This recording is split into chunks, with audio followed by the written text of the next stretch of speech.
Steve and Jill here. Hi. Welcome to the Land Academy Show, entertaining land investment talk. I'm Steve and Jack Butella. And I am Jill DeWitt, and we are broadcasting from sunny Southern California. Why is that funny? It's not. Oh. We just have a lot going on. Today, Jill and I talk about working with your wife. We decided to lighten it up a little bit just for a minute. For a minute. This is actually valuable information, I have to say, because I just, we have a number of people in our community that this happens. I think sometimes by default, like, hey, sweetheart, I need to answer the phone. Help me with the phones. Yeah. These sellers are calling back. And some by design, they want to have a business, a family business. And that's the first person that they look to is their spouse. And I can't overestimate this topic enough. So don't do it? No, I mean, it's just so talk important. About that. It's so incredibly important.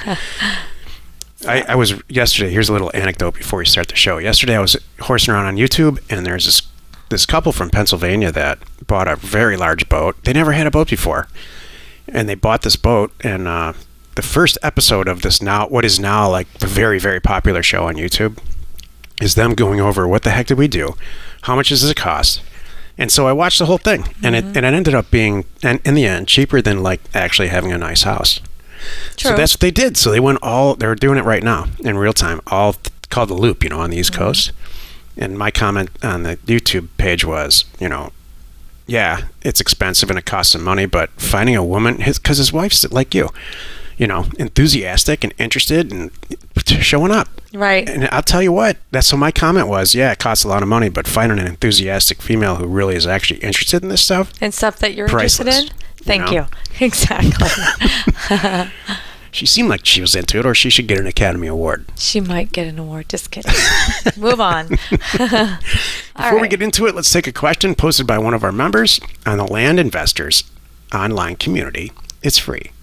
I love this person. They want to be incognito, I guess. So on our website, they're LandX. So LandX asks, hi there, I'm new to the land game and need help calculating the price of a certain deal to see if it's worth it. We started by mailing out offers to a certain area, and when a lady called us back about one of our properties, she happened to say that she had another larger property in Kern County, California. It's 49.9 acres with road access, but is on top of a hill with the land extending down to the bottom That's good. At about a 600-foot elevation change. She wants $30,000 for it and said that she was actually offered $75,000 for it 2 years ago and never took the offer then. It's been hard to find good comps since a lot of them are on the flatter land. If anyone could please help determine if this is a good deal or not, to please let me know. Thanks. So Howard, do you want me to go first? Sure. Property, land specifically, is worth only what you can sell it for more. That's it. So, and again, this is another one of these things you have to undo. You have to unlearn. It has nothing to do with the property itself and everything to do with how much you can resell it for immediately. And not like sold comps in the last 2 years. Correct. So that's the thing people get hung up on. So 50 too. acres in Kern. Jill and I have sold tons of property in Kern and all the counties surrounding it. 50 acres in Kern, I'll tell you right now, we would offer about $5,000 to $6,000. I'm cutting to the chase because I know we can sell it for maybe 15 to 20 pretty quickly if it's got access and all the stuff that you say. Right. And it's as simple as that. So I wouldn't obsess on this. The best thing I would do, like what you're just saying, is go right now and see what's available at the same size. And don't get too into, but that's flat and this has hills. Exactly, Jill. So that's not really going to play into it so much. Yeah. So just, if you can find anything, and if you can't find any of their 50-acre properties, look at a 60 and a 40 and figure out what the price per acre is and use that as your thing. And so like Steven's saying, what's available for sale today is who you're competing with, not the comps 2 years from now. You're not going to argue with somebody over the phone going, well, the comps show, whatever. It's really what's available, what they can turn around. Because what's going to happen is if they can't afford yours, they're going to hang up the phone and buy the other one. That's right. So that's what you need to do. And the fact that it has access, that's great. And you know what? And with that many acres, with 50 acres, even though there's some slope and some things to it, you have a pretty good chance you could find a peer area of that you could build on. So I feel good about that too. I'm not worried. I agree with everything you just said. I love that county. I do too. You don't want to start down this path of explaining it, why it's worth more. Because they're already doing that. Exactly. I received a $25,000 offer or whatever it was, or I received this and it's got this slope and mine's better than the other one. What you're doing is, even by listening to that, you're setting yourself up to actually repeat it when you go to sell it. Right. What you're doing is explaining why it's overpriced. And you don't want to negotiate. You don't want to be in an overpriced situation. So it's either take it or leave it, $5,000 or $6,000, and move on to open the next letter. That's it. Because the sad reality is that woman already knows. She already knows that, wow, 75,000 is now 30,000, and 30,000 might be 10. She's already set up for that. So, and like I said, and like Steven said, you just need to get into the mindset of looking at these not as how pretty that is, but just looking at it as a line item. So that's really my thing. That's it, Joe. So think about it as a line item and figure out what the not comps and all the things we just talked about, what's available now. Maybe it's $12,000. Let's just think about this. Maybe you run all your numbers and there's things out there for the way it works out. It's everything's selling right now at $1,000 an acre. So $50,000, just to say. That would be awesome if it was. So you want to sell yours for less than 40. So you want to buy yours for, less than 20. So maybe that's your thing. So you're going to, even though she wants 30, you're going to come in and go, you know what? Here's the deal. I can come up to $18,000. That's the best I can do. And I understand your situation. I'm so sorry to hear that. If this works for you, great. I'll make it happen on Tuesday. If it doesn't work for you, good luck. I wish you all the best. And by the way, hey, my door's open, and in 90 days, if nothing's happening and you want to call me back, then, we could, my offer will stand. I can do that. Just let me know. Thank you, Mrs. Smith. Have a great day, and leave it at that. And so you never want to say, kick him to the curb. No, because you know what? She's going to sleep. She might either A, grab your $18,000, whatever you just offered, B, sleep on it. She's going to talk to all her family members and just say, hey, everybody, I can now get $18,000 for it. Does anybody in the family want it for $18,000, whatever? And after they all say no, in 2 weeks, she might call you back. And if she doesn't, that's okay. Again, it's a line item. You moved on. You have 3 other deals you're doing right now. Here's the thing, too. You sent a letter to her on a different piece of property. And so now this is something that it's a foreign potential transaction that's in your perfect little world. Your perfect little world of stamping out property, in and out, in and out, in and out, in and out. And here comes a wrench. Now you're negotiating, you're doing all this stuff. Jill and I catch myself doing this all the time. Don't get sidetracked. I've said there was a point when we were doing so many deals just like this, rural vacant land, where I would have said to this seller, you know what, please stop right there. If you didn't get a letter on the property, an offer on the property that we're talking about, we can't do it, because I don't want to even spend 5 minutes on trying to hear about why your property's great or not. It just doesn't matter.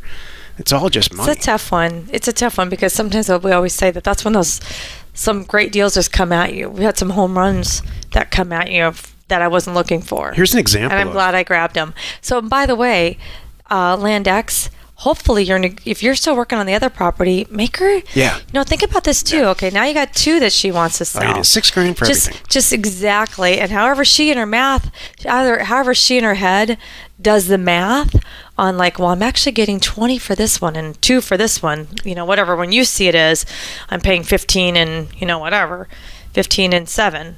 That's how I'm doing the math. That doesn't matter. So roll them in. And what else do you have? Do you want me to make an offer on all of them? Yeah. Kind of thing. And you might get one for $1,000 and this for that. So that's after you do a bunch of deals, here's what you're going to find. That when somebody brings up a point like this, like, hey, I've got this 50-acre property in Kern and I was offered $50,000 and do you want to make an offer on it? They're not a seller. I'm telling you right now. What she should say is, yes, this letter that you sent me on this property, I do want to sell it for that. And thank you so much. Your timing's great because we're moving to Oregon. And I have these other 2 properties that I would really just love to get rid of too, and check it off the list so that I don't have to have any more of this property any longer because I'm retiring. That's the conversation you want to have, not my elevation's better, my access is better, I got an offer on this, and I think it's okay. I can see her sharing that information. And I think it's there's good value in the information. fact that we think there's different ways to handle it. Yeah. All right, let's move on to working with your wife. 'Cause it was this That's what I'm doing right guy. now. All right, thank you. Today's topic, working with your wife. This is the meat of the show. Where do I start? I'll start. Okay. So what I was saying, That's an example this of comes working up with your wife. often. Here's how it often goes in our community, and I know this after hundreds of members. It's awesome. It's like it's usually one of the partners, and they start off with this crazy land investing thing that they're going to do on the side. Next thing you know, it's taken over their life, and they need some help. So, and if they have someone around who's at home or has extra time that can help with the phones or do some paperwork or something, they're often pulled in. And I've watched members, and it's usually too, it's like, I don't want to be sexist or anything. I'm just kind of relaying some stories. Yeah. But like I've had more than one situation where, for whatever reason, there's one main breadwinner, and then there's often the person that's kind of helping. Yeah. And it's not always the right same gender, by the way. Oh, yeah. But whoever has the part-time-ish or not as much income, they're the lucky ones that leave their jobs first. Yep. So, and then This is very astute. it's true. Okay, so then they leave their job first, and they're now taking care of the home and the family and You've thought the about majority this. of the business. No, this is stories that really happens. Oh, So- they're stories. They didn't happen to us. No, well, it didn't happen to us that way. Go ahead. But anyway, so anyway, then it gets busy and busy and busy anyway, and then the next thing you know, that main person, you hit that point that Steve and I talk about where, you'll know it, hopefully you do it a year too late going, I should have left my day job because now I'm losing money kind of thing. And then you're both into it, and here you are. So working with your spouse, is there a working with your husband show or just working with your wife? Oh, there should be a husband show. Okay, then I'm just going to say working with your spouse. There isn't one this week. We could Okay. do it next week. No, we don't need to. This is good. I'm going to share enough today that I think you'll get the idea. Let's just call it You've been saving this working up, with I your can tell. spouse. A lot of times Jill just sits here. What? You have Oh, a I have a lot to lot to say say. in Yeah, this. this is my show. Yes, it In is. case you didn't notice. So because I'm working on this as a book. So let me back up and give a little. So that's the premise is how this often happens, right? Then let me back up too to take it a step further that we obviously have some experience here. And I think that might be some of the reason a lot of people are drawn to us and why this happens, because they're like, well, heck, if Steve and Jill can do it, so can we. And Yeah. I'm here to tell you it's very hard. It's very difficult. And so difficult, and I now realize we're so unique because I've been working on several book things here for the last year, and this is the recurring theme that comes up. Every person I talk to that's like book person, media person, whatever promotion person, they're all in the book world, but all they keep saying is, oh my gosh, that's your hook. Who cares about what you're doing here, and who cares about that? Nobody cares about the land. fact that you two can do Yeah. this and not kill each other. That's unique, and I'm like, what? So we've been talking about a lot recently, and this is perfect for this show, which is the whole thing about working with your significant other is it's difficult, and well, it's true. We talk when you and I sit and talk about it. Stephen's first thing is I tell everybody don't do it. Don't go there. It's hard, but if you must, we can help you. So, what do you want to? I could keep going, but I was going to let you have a few minutes. Just from a number standpoint, I obviously tend to think of everything from a schematic number standpoint. I mean, if you can successfully raise children, you won. If you can successfully have 2 jobs and be married in a house and live together, you already won. But then you add working together, it should never work. So, in fact, the rates of failure for marriages and raising children who end up to be criminals or semi-criminals are very high. When you start to throw in working together and the stress of that, and then a single point of failure from a revenue standpoint, the numbers are staggering. Again, the odds of it actually working are Against truly almost unaccomplishable. So we have a bunch of people in our group who are married and this seems to be working for them. And so I think there's always got to be like the best. I do know of one divorce though. The best marriages, work together marriages I've ever seen are ones where they just don't have a choice. Like, I always use medical doctors for a lot of reasons, but the divorce rate for medical doctors, because they make so much money, is like 75% because they don't need it. They don't need the other person. We have a choice. You can hire a maid. We have a choice. You can hire all kinds of outsourcing things that you typically have inside of a marriage. No pun intended. So, yes, we have a choice. Mm-hmm. And we, for whatever reason, we've made this work. We've chosen to make this work. And you know what the real reason is for me? Because it's a blast. Right. Because it's fun. You're funny. Thank you.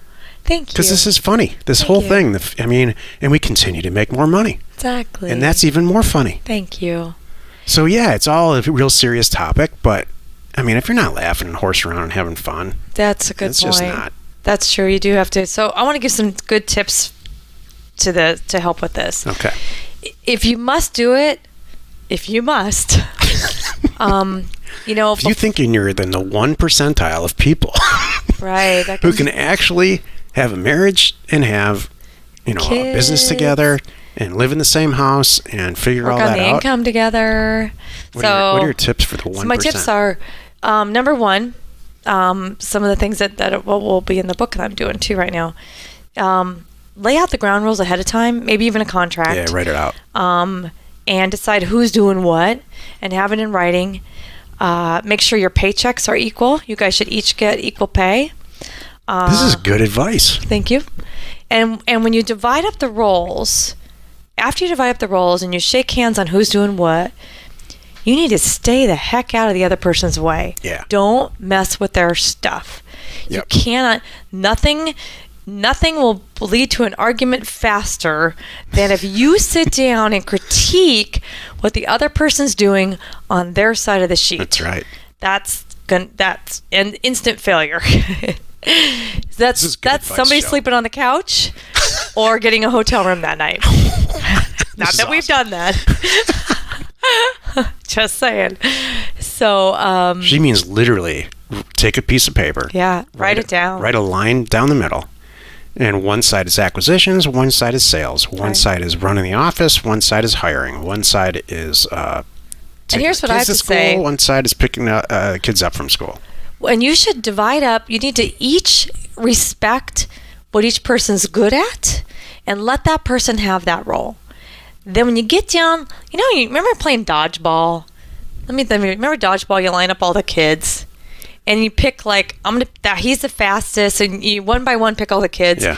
And then come on, we all know there's 5 kids left over. One kid.